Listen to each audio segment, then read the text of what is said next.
Hi everybody, my name is Diya Nagaraj, and I am the Albert Ravenholt Curator of Danish-American Culture at the Museum of Danish America. I'm so excited to be here with our speaker for the next installment of our Brown Bag Lunch series, which is generously sponsored by Dennis Anderson of Atlanta, Georgia.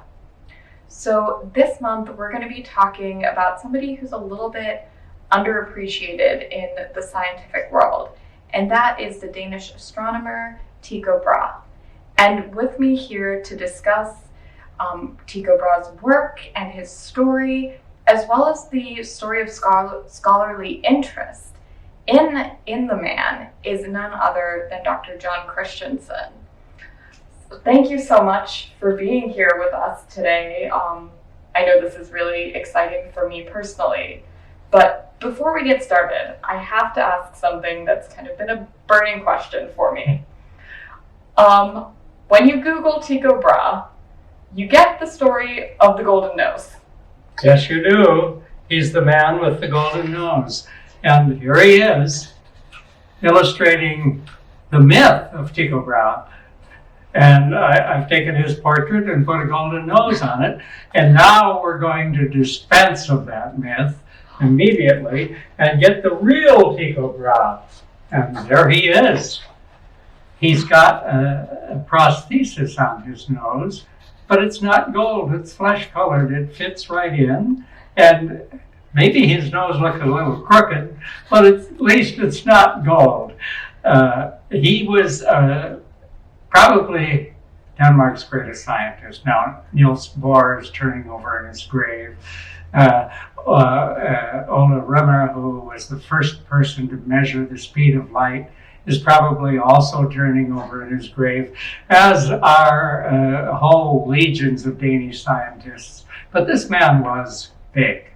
He goes all the way back to the Renaissance. And I guess that's why he dresses the way he does in this picture.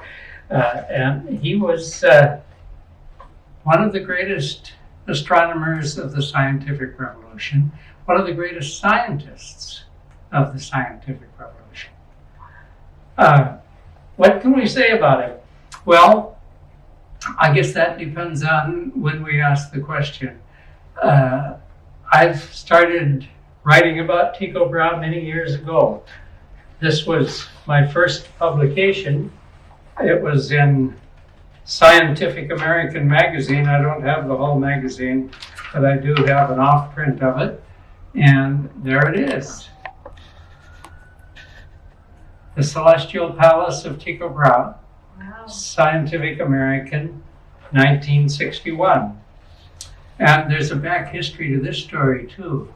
It began as a term paper when I was in graduate school. Mm-hmm. We were in a class, I was a history major, and the class had to do with early modern European history. So that would be the 16th and the 17th centuries. And the professor told us, you have to write a paper about a scientist. I had just spent a year in Denmark, and I'd become familiar with the Danish language and wanted to continue reading Danish. So I thought, I wonder if there are any Danish scientists in this period. Well, lo and behold, there was one. And that's how I got started. I wrote this term paper on Tycho Brahe, and then later on I revised it and submitted it to Scientific American. I was amazed when they accepted it. I guess they like to have scientific articles that dealt with the past. And here was one that picked up on one of the great astronomers of the Renaissance period. Wow. So I got it accepted. And then I went on to write a doctoral dissertation on Tycho Brahe and a series of books. So when we ask what Tycho Brahe, why is Tycho Brahe famous? I guess that depends on where we are in the series of the books. You know how these historians are. They never stop writing about the past. And we always find something new. And how can you find something new about somebody who's been dead since the year 1601? Right. was born in the year 1546. The first book that I contributed to was this monster. It has the name of Victor E. Thorin on the title page, the Lord of Uraniborg. That was Tycho Brahe. That was the name of his observatory. And I think I should show you a picture of Uraniborg while we're talking about it too, because it was the most unusual looking place. There it is. So is that a building that he had constructed? Yes, he designed it. He was the architect. And it was to be a combined palace and observatory. And down in the cellars underneath the building was an alchemical laboratory. He was interested in the kind of alchemy that tried to make medicines, so Paracelsian alchemy. And the roofs of these towers on the sides slid back to reveal not cannons, but immense observational instruments. So the dwelling is in the middle here, the observatory is in these towers on the side, and there's the chemical laboratory down in the basement. It was the perfect place for a scientific academy during the Renaissance, and that's what it became. And so Vic Thorin named his book The Lord of Uraniborg. I collaborated on this book, and so enough to get my name on the title page, if not on the cover. But Vic was a mathematician and an astrophysicist who knew the science inside and out, and I was the historian who knew the period, the Renaissance period. And so that was the basis of our collaboration. And this book remains the first book to turn to when you want to know something about Tycho Brahe's science. Because Tycho Brahe came after Copernicus. And I guess probably Copernicus is the most famous astronomer of the Renaissance, because he was the first one to say the sun, not the earth, is at the center of the universe. But then Tycho Brahe comes along in the next generation and has to face the question, how do we know that Copernicus is right? How do we prove that the sun and not the earth is at the center of the universe? So that was Tycho Brahe's problem, the problem of finding a way to prove a theory. Mm-hmm. Copernicus came up with the theory, but Tycho was the one who had to find the way to prove it. And that's why Tycho is so essential in the foundation of modern science. Because science is not only coming up with theories, it's finding ways to prove them empirically, to use data and to analyze data in ways that verifies its reliability, and then use it, stated generally in mathematical terms, to prove the theory. That's what Tycho Brahe did. And the next great name in this group of early modern scientists is Johannes Kepler. And Kepler was the man who took the data that Tycho Brahe had compiled and verified, and worked with Tycho as one of his assistants, and then came up with the first laws of planetary motion. Then, the next person in line was Galileo. Less than a dozen years after Tycho Brahe died, he came up with the telescope, and suddenly astronomy moved away from being an empirical science based on expressed in mathematical terms, mm-hmm. to being an observational science expressed in terms of all these pretty pictures that Galileo could draw of the moon and of other objects in the sky. And then, of course, a generation after that came Sir Isaac Newton, who pulled it all together into one great universal theory. So Tycho's in that series, and Vic was the one who really explained in a new way what it was that he did. And he was interested in particular in how Tycho used his observations to contribute to theory, how he then made observations, verified them, analyzed his data, and built theories upon it. And he was able to show that Tycho was the first person to add new dimensions to astronomical theory since the ancient Greeks in the Western tradition. So rather than being a guy who was sort of thought of as kind of a pedestrian observer who didn't have too many ideas, suddenly Vic showed that he was a man who had a lot of ideas and could really contribute to theoretical astronomy. Well, then Vic was like Copernicus. One of the famous things about Copernicus was that he didn't see his book until he was on his deathbed. And he died almost the moment it was published. Sadly, my friend Vic Thorin suffered the same fate. This book came out about the time he died. And so he saw it on his deathbed and was unable to continue his brilliant work. And so I picked up on some of the things that I had been working on and published a book called On Tycho's Island, Tycho Brahe and his assistants, 1570 to 1601. It's really 101 biographies rolled into one, because it's a book that focuses on Tycho Brahe, but it also deals with about 100 people that he worked with. Mostly men, but a few women who were interested in science, including a person that he considered one of his most brilliant collaborators, his own sister, Sophia. And books have been written about her as well.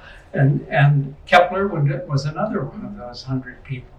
And in fact, a whole generation of scientists then who had worked with Tycho Brahe at one time or another went on to establish in the 17th century what we call the scientific revolution. They brought his ideas into the mainstream of European science because he recruited them from all over Europe, mostly Northern Europe, from many parts of Germany, from England, from the Netherlands, from Norway, from Denmark, and they were a very cosmopolitan group from the Czech Republic, what's now the Czech Republic, and they were a very cosmopolitan group.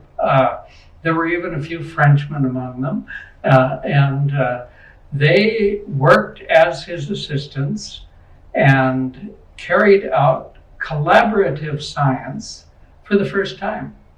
And that's what this book deals with. How Tycho Brahe organized teams of people who, some of them were technicians, instrument makers. Others were theoreticians, young university graduates. And under the leadership of a strong person like Tycho Brahe who knew what he wanted, these teams were integrated into collaborative groups that kind of competed against one another. He would set up teams working with 4 or 5 instruments at the same time, all observing the same phenomena. And he would try to see who could get the best results. And whoever won, of course, they all went out and partied together afterwards. That was the Renaissance. There was a lot of partying going on in that splendid palace that he'd built. And a lot of writing of Latin poetry and of songs and so on and so forth. There was a lot of music there. And so that was another dimension of what I wrote about in this book, was just what it was like to live in the Renaissance. But mainly the focus was on teamwork. We have a name for this nowadays, of course. What is that? Big science. Huh. Yeah. When you have dealing with scientific problems too big for one person to solve, you've got to build a team, don't you? So we can sort of trace the origins of big science back to Tycho Brahe. He was really the first one to do this. And big science today also very often integrates technicians with theoreticians under central leadership. And did his assistants live then in the palace? They did. With him? They lived, he had dorm rooms in the upper levels of the building. I don't know if they got any sleep because after all, this is astronomy, right? So you're out there working at night, and some of them were down in the chemical laboratory working away there. And others were in the library analyzing the data. And they kept busy, but they had a staff meeting every day. They would gather at supper time. They ate the evening meal rather early in the Renaissance, and they would gather around a great big long table, and Tycho Brahe would sit at the high seat at the end of the table, and all of his assistants would line up along the benches on the side, and they would go over the day's activities, plan the nighttime observational activities, and then they would have do this over their supper. And sometimes, of course, they would whip out their musical instruments and start singing and start playing. We found musical books have been found of music from France and from Italy and from Germany. We know that English musicians and players were also in Denmark in this era. But we haven't found any English music in these collections, but we know that there was a lot of music there. So sometimes they just cleared off the table and cleared out the floor, and there was dancing and music and celebration, and there wasn't much astronomy done. After all, in Denmark, you can't really do astronomy very much in the way that they worked with the naked eye observation. In the summertime, it's just too light to see the stars. So you had about 4 or 5 months of partying time in the summertime, and then you'd do your astronomy in the winter. That was this book, The Life on Tycho's Island, and the many biographies of these people who worked with him, and the later careers that they had. And as I say, Kepler was the most famous, but the leading scientific publisher in Amsterdam had also been one of these people. And Amsterdam was in the Protestant part of the Netherlands, but the leading Catholic scientific publisher in the Habsburg Empire centered in Spain was also, in fact, 2 brothers from that family had been with Tycho Brahe. And astronomers all over Central Europe, court astronomers at the little courts of Central Europe, had been with Tycho. One of the 2 contenders for having discovered sunspots was one of these people. And a brother of the man who invented the telescope was one of these people. So they were a good bunch, and they were active.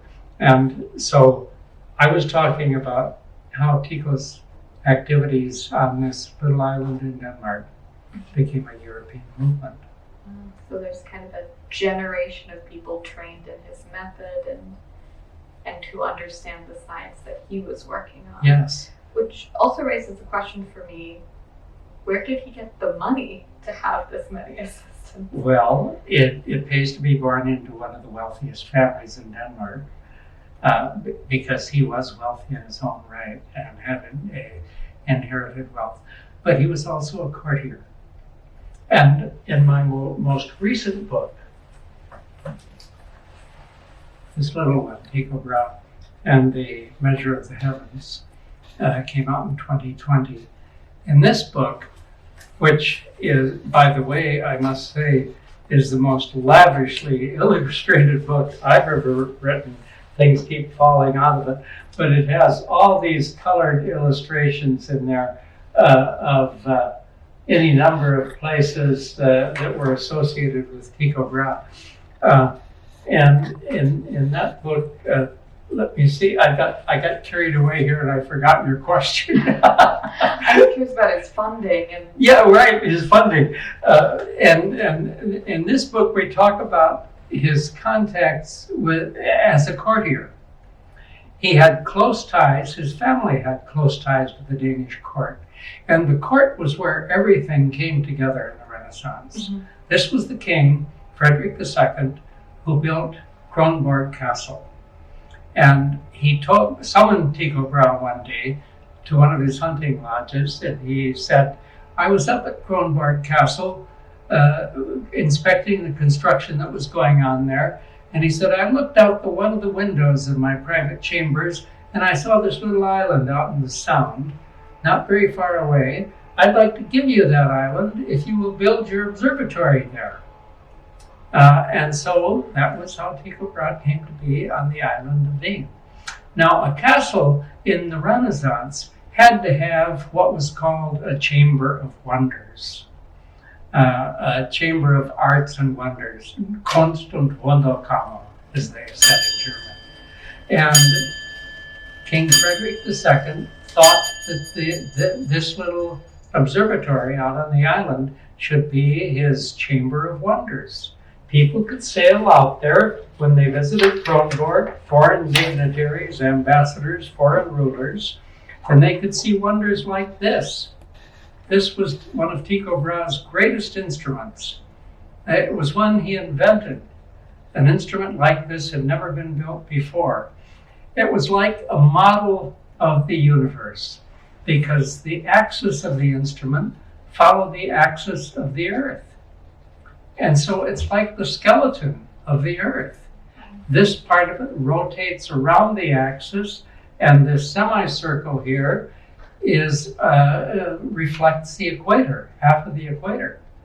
And so you could spot any section, any place in the heavens by rotating this instrument, and it was huge. You had to stand on these steps in order to use it. You actually came out the little door down here into the room that contained it, and it was like stepping into the instrument. And by observing any star in the heavens, you could locate it with respect to the axis and the equator of the earth. And Tycho Brahe made those two lines, the line of the axis and the line of the equator, the basic framework for compiling his observations. That's the framework that's still used by astronomers to this day. And it had been one of three different frameworks for data compilation previous to that time. So that was another of his contributions to technical astronomy. Well, the instruments like this were certainly marvels. There was nothing like them. Mm-hmm. So that was one of the things that I wanted to talk about in this new book, was how he became a courtier, used the money provided by the king to build this lavish place supported by the monarch of Denmark, and later by the imperial majesty Rudolf II in Prague, when Tycho Brahe left Denmark to find an even greater and more prominent ruler in Prague. He's died and is buried there, and in 2001, I and many other people were there to commemorate the anniversary of his death. So, how we understand Tycho Brahe is changing over time. It's changing as historians write new books and see him in new ways, and we now see that his methods of observing the world is applicable to any aspect of the world, not just to astronomy, but the stars. And his method of verifying his data before drawing conclusions from it is fundamental to our understanding in the age of data in which we live. I think as somebody who grew up on the scientific method, it's so interesting to see that sort of a lot of the principles of the scientific method, he kind of started and really took to heart and codified. Yeah, these things that are so fundamental today, that we find it hard to believe somebody invented them. Mm-hmm. We seem to assume they've always been there. This has been really exciting, I think, for me to learn more about him and to also learn more about the scholarly history of Tycho Brahe, and how you and Vic Thorin and others have tried to understand his work. So thank you so much for sharing that with me and with everybody at home as well. Thank you. It's been a privilege to be a member of this series.